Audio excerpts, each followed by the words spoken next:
Hello everyone, welcome to this edition of the Primetime Newscast on Equinoxe Television, broadcasting from Cameroon's economic capital, Douala.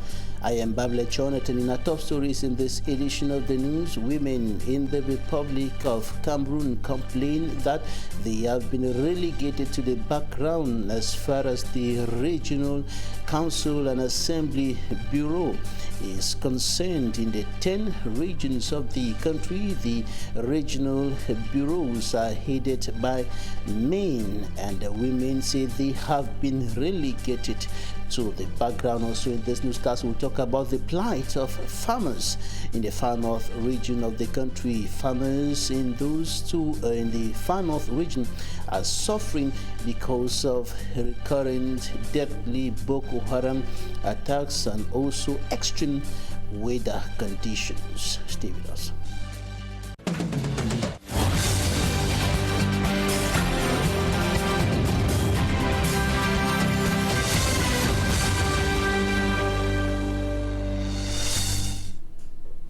Thank you, dear viewers, for joining us in this edition of the news. We begin right away in the far north region of the Republic of Congo, where women are raising concerns about their position in the Regional Council and Assembly Bureau in the 10 regions of the Republic of Cameroon. The councils and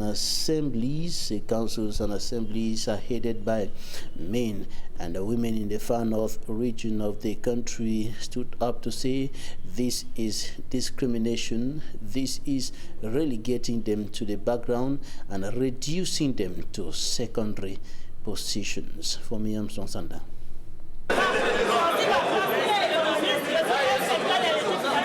It was going to be a hitch-free election of Pioneer Bureau members of the final Regional Council before the final list, qualified by female councillors as gender bias, was made public. Female councillors of the final region noticed with shock and dissatisfaction that no woman was included in the final list. To our greatest surprise, we found no woman on the list, whereas we have qualified female councillors. We have lecturers, financial experts, principals, and other key women folks. The 30% was not even respected. Cheated out of the main bureau, women of the final region also saw themselves kicked out of those heading different commissions. It's unfortunate that we were pushed only to the level of commission members and not even heads of commissions. They want their national president to know that they have not only been refused the trumpeted 50-50 gender representation, but also denied a 30% female representation, which they asked for in the final regional bureau.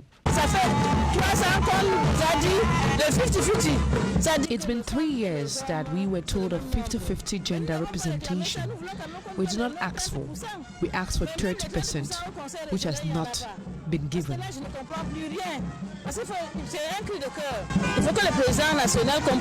The majority CPT and female councillors of the final region of Cameroon think that the party directives were not respected by the delegated officials. They say the all-male bureau of the final regional council is an insult to the female folk. Youths on their part are also complaining that they have been sidelined as far as the setting up of the Regional Council and Assembly Bureau is concerned in the 10 regions of the country. In the meantime, the Regional Council President in the far north region has urged young people to get ready as they will be involved in different developmental activities within their communities as they take over the region with their election yesterday. Details with Equinoxe Tv. Though tension marked the first ever session of the rise of the Far North Regional Councillors, the pioneer president and other executive members were finally elected to pilot affairs of the Far North region. L'extrême nord est dans une situation particulière.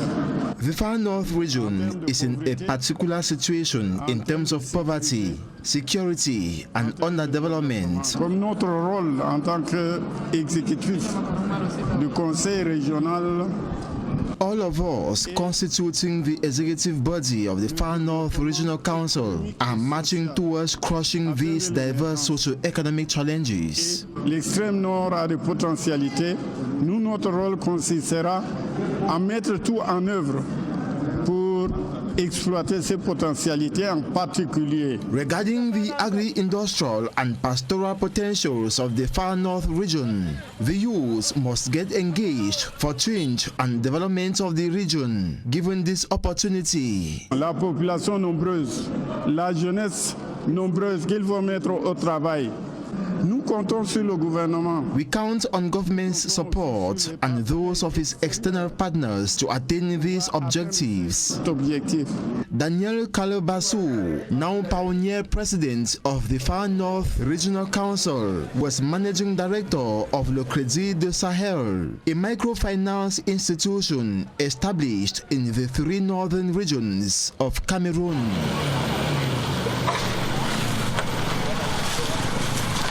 In the crisis-hit English-speaking northwest and southwest regions of the Republic of Cameroon, the Regional Assembly officials elected yesterday have expressed their determination to work for the return of peace and normalcy in the regions that have been under the wave of socio-political and security tensions for more than 4 years today. In the meantime, there are still several questions being raised by some analysts and opposition politicians with regards to the effectiveness and the efficiency of the institutions being put in place within a system which they consider as archaic and unproductive. That is the Biya regime, referring to the regime of President Paul Biya. And in the southwest region of the country, the elected pioneer regional officials say the decentralization code being implemented is the game changer. The Rijato reports. Those in power who are the corridor of decision making in the nation have repeatedly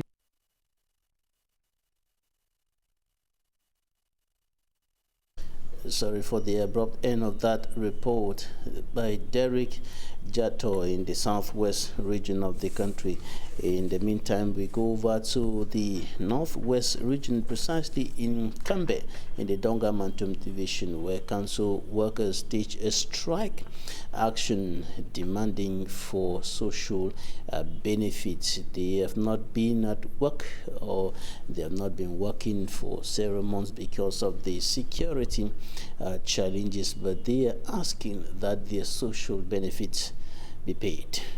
Details in this report. For several days now, the gate of the Nkambe Council has remained closed. This was because the workers are angry. Issues that the staff of Nkambe Council raised were issues raised against the municipal treasurer. Most of the things date back to 2014, but they were wide-ranging, including deductions of CNPS, other taxes, and either not paying or paying in an untimely manner, not paying exhaustively. They included also issues on revenue and expenditure and other remunerations, which were not satisfactorily handled. Spotted sitting in a haphazard manner outside the council building, their cry is for the municipal treasurer to pay their social benefit at CMPS, which has been deducted from their salaries after days of no work. A crisis meeting took place, bringing together Mayor Shea Musa and the councillors to look for a way forward. At the end of the crisis meeting, a committee was created to look into the problems raised by the workers. The financial issues will be monitored. The first one has already been handled. Means that they've gone into seeing how the workers can enjoy Christmas. The second one is to seeing how the social insurance contributions are being paid. they already asked the staff to designate somebody who is responsible for monitoring the situation. Whenever it's being paid, he has the result, has the receipt, and the evidence. So that is a big step forward. While the committee goes into work, the mayor and his councillors had already agreed on something. We were able to raise resources, not from the council coffers, but alternative independent measures, and I'm happy that the negotiations led to the staff calling off the strike action. Of course, on the understanding that the measures that are agreed upon with the senior divisional officer for Donga Mantum as the representative of the state, the staff and ourselves would be meticulously respected. With this crisis meeting and its resolution taken, many are hoping that workers will return to their job sites.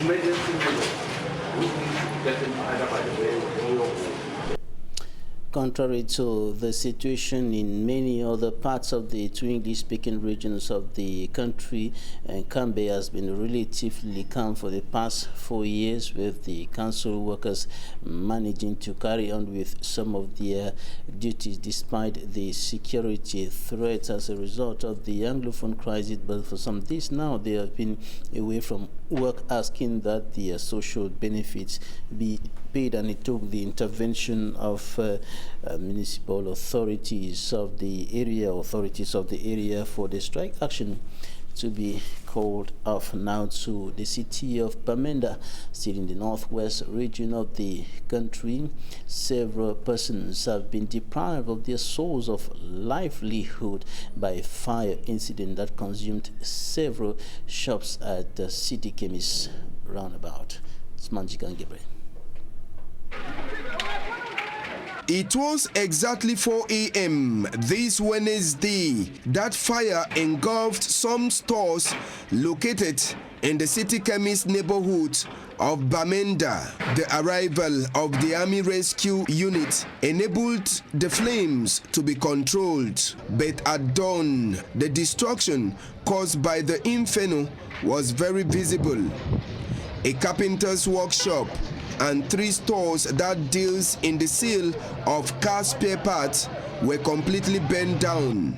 One of the owners say money worth 1 million francs CFA burnt into ashes. Even raw cash, everything. The raw cash now about, let me just, more than a million. Thing what they want from government, so made a help way. Anywhere where they feel do for since they matter, they okay. The cause of this latest incident still remains unclear to the inhabitants of City Chemist in Bamenda.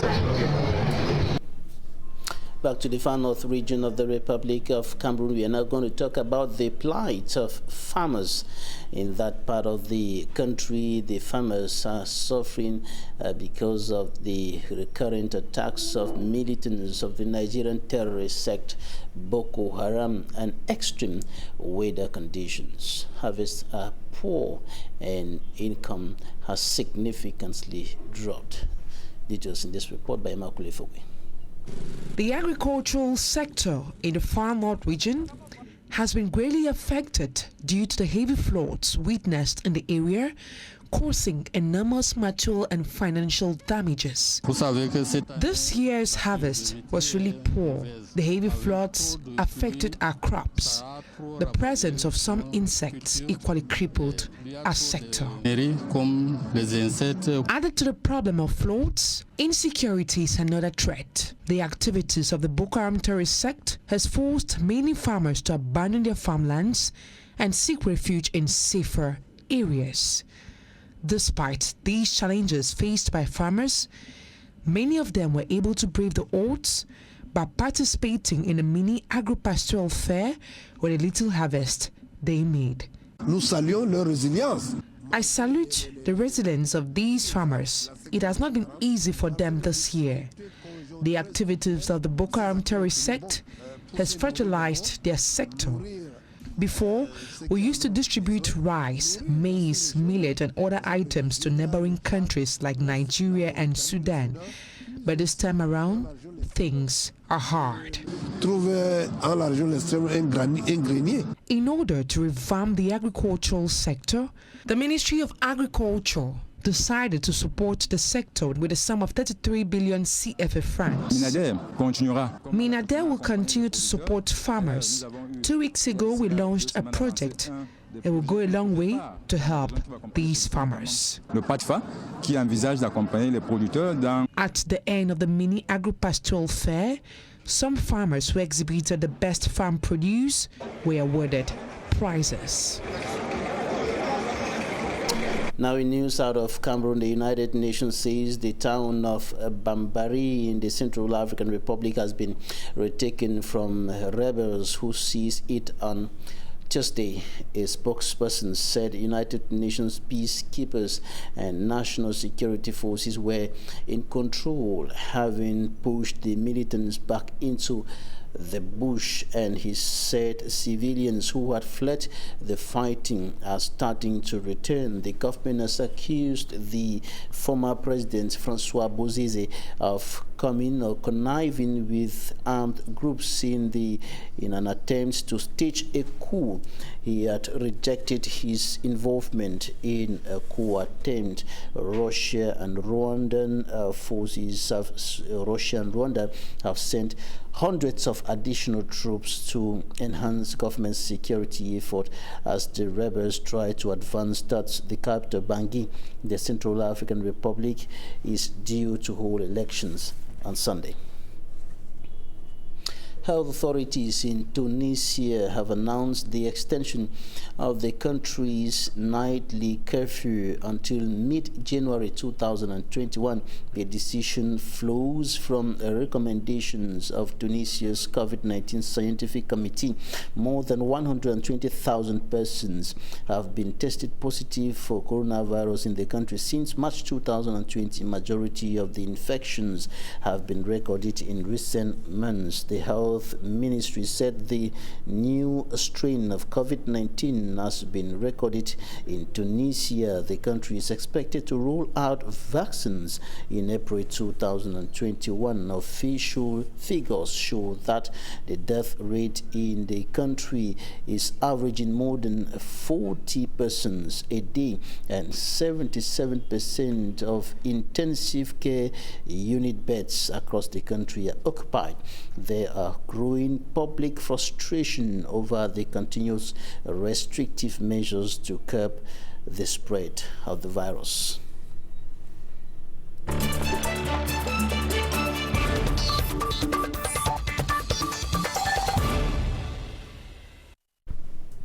Thanks, ladies and gentlemen, for staying with us in Talking Point. Our guest today is an IT expert. Her name, Dr. Imelda Tinglet Fomenka. She is from the United States of America. Thank you for joining us today.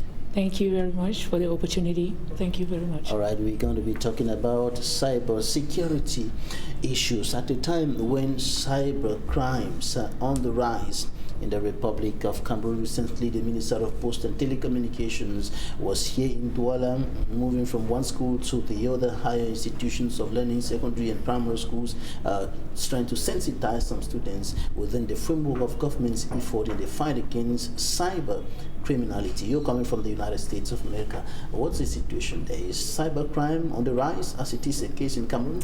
Well, I will tell you that cybercrime is definitely on the rise everywhere, but in our nation, we're doing quite a little bit. Our government is doing everything to ensure that such crime is eradicated or it's at least mitigated to an extent. And we're hoping that in our country, Cameroon, where such kind of crimes should definitely be eradicated as much as possible, hence sensitizing a lot of our own youth, the younger ones who are growing up. They should come up knowing fully well that with the internet being as it is, as vast as it is, there are extents that for some reason you realize that the crime is on its rise, and we need to do everything to make sure that they are trained to know how to mitigate such crimes that can be very, very devastating for our country. As an IT professor, what's your analysis of the years on social media in particular? Well, social media has pretty much taken the world in its entirety by storm, as you can pretty much attest to it. We know very well that with cybersecurity and the crimes that are out there, it pretty much starts off from social media platforms, like the common ones like Facebook. We realize that quite a few people tap into people's accounts without authorization, and then they go about requesting sums of monies from other people. And these are some of the things that we need to guard against by trying to at least train those who are using these platforms to be very versed with how they can be able to secure their own social media platforms to eradicate and or eliminate such crimes from being propagated or being fostered in that environment. All right, you're from the United States of America, you're a Cameroonian. Yes. You're coming from the United States of America, and you're bringing in something which is expected to help enhance the fight against cybercrime in Cameroon. Have you analyzed the situation and the context of Cameroon? Well, from the Cameroon context, I haven't quite done my own due diligence to figure out how that can be implemented. But knowing fully well that with all of us being here, our goal is to ultimately be financially stable to an extent. And in an effort to do that in this digital world, you have to know what can be utilized to eliminate such crimes from being propagated in the world. Hence, whatever opportunities that are exposed to us, for instance, what I will be talking about, pretty much a breakthrough to our community. It's very, very automated, and it's artificial intelligence based, which will be able to mitigate some of this cybersecurity related concerns that most of us in the world, and especially Cameroon, will be kept abreast of to ensure that such crimes don't get fostered and or moved to a different level that can crumble our nation. That can crumble our nation. It's already been crumbling individuals who either scammed or suffer one cybercrime or the other. Now, to prevent it to spread further, to crumble the nation, as you rightly said, you're coming in with something. What's it all about? Can you tell us a little more about that? It's actually an opportunity that will relieve all of us from a financial breakthrough standpoint. It's called OnPassive. OnPassive in itself is actually a paradigm shift which provides a total internet solution and a highly internet-based solution that is automated to the extent where it embeds the technology of artificial intelligence. Artificial intelligence in itself being something that it's very robust, the way it's been developed. They already integrate a lot of the security mechanism in it to allow that as this opportunity is being utilized or is being gained by some of our Cameroonians, they will be earning money in the future without the chances of somebody tapping into their platforms or into their back offices, and that's the way OnPassive is going to be presented to us down the line. All right, just a step backward. Artificial intelligence. What's it all about? More or less a robotic type setup whereby it's a non-human driven platform that allows for highly intelligence related programming interfaces automated without human interference to ensure that certain aspects that we want to happen down the line are already built in through either machine language or any other high-level languages.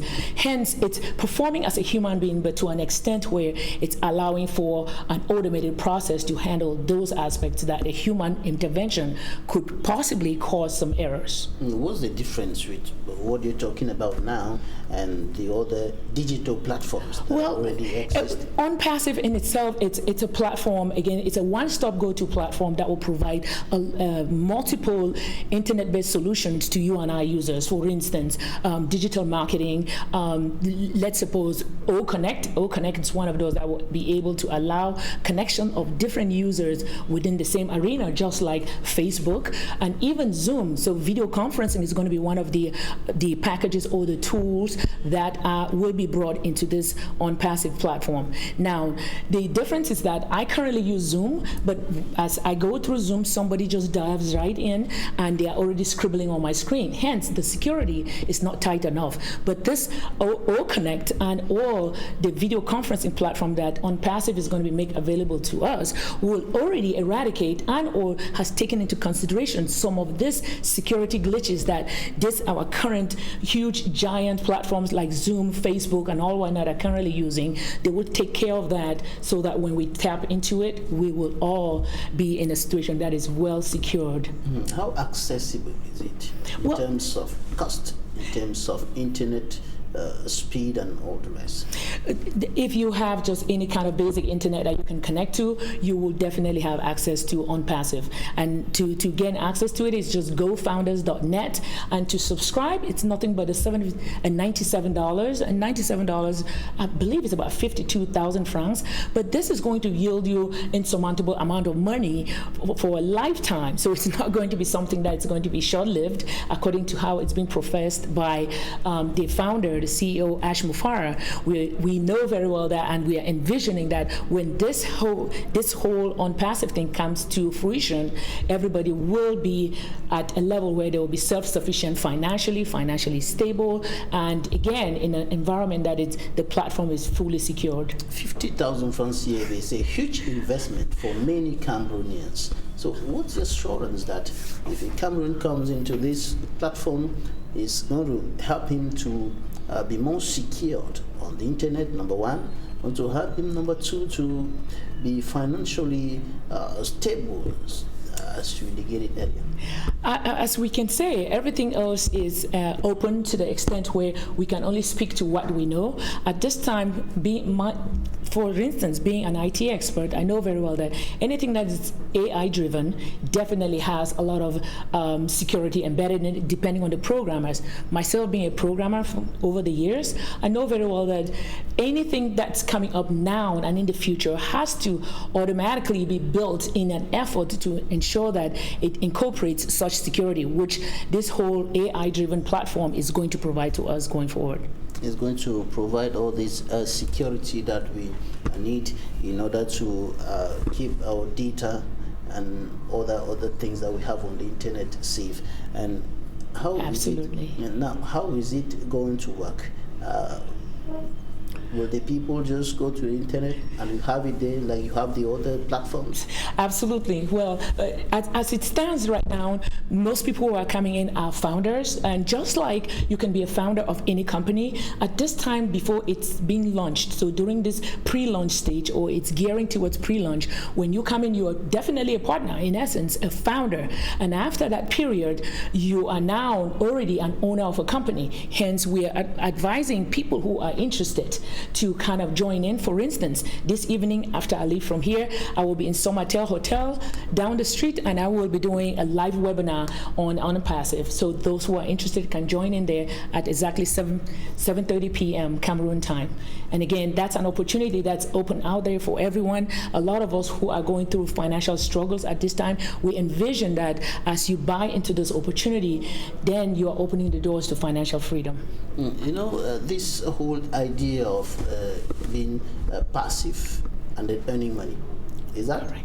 It's one of those. You're on the internet and you're earning money there. It's passive. It's not yet very clear to those of us on this other side of the world, and you know, it takes a lot for people to believe that you can be on the internet, you're not going to work, you're not going out there to do one or two things, and then you're earning money there. Can you? Yeah, let me expound on that. In a simple way. The thing that with the internet, since the advent of the internet, lots have been happening. Most people even stay home, even to do their groceries, meaning to buy their food. They don't necessarily have to go to the markets or to their regular shops and buy food. They can sit right at home, use their computers, and tap in and order whatever they need, and it gets delivered right to them. It's the same concept of what is going to be happening here. Now look at it from the stance where you are not that purchaser, you are the person who owns that whole environment, that marketplace, whereby other people will be able to utilize it and to use the services that are provided. For instance, digital marketing, search engine optimization, or web development, and all those things. Those services will be clearly available to you via OnPassive, which really does not call for you to be actively engaging in it. And that's the passive income that you and I really need. For instance, there are rich folks out there who say, hey, if you cannot really make money while you are asleep, then you really will be a poor person in life. So it's incumbent upon you to do something that you can be earning that passive residual income, which OnPassive, I guarantee you, it's going to be providing to you as you engage and or involve and buy into that opportunity. So months ago, I was discussing with a young entrepreneur here, and he said that if you don't do what you know how to do, then what you know will do you, referring to poverty. If you don't work, poverty will do you. And then now you said if you don't make money while you're asleep, then you're really going to be poor. Yeah, most definitely. So I'm pretty much saying, and actually in support and to underscore what you've just said, hey, if you don't know what you're doing in an effort to engage in that thing, set the platform and then sit back and then just watch the monies grow. Of course, you need to be savvy enough to know that such a thing exists. Hence, if I'm presenting you such an opportunity, I am a firm believer whereby if you come to me with an opportunity, I jump right on it and then I learn after. Because again, I don't know when an opportunity is going to be a successful one or not a successful one. So it's always good that if anybody shares an idea to you, take it and run with it. Besides, what's the risk in this one?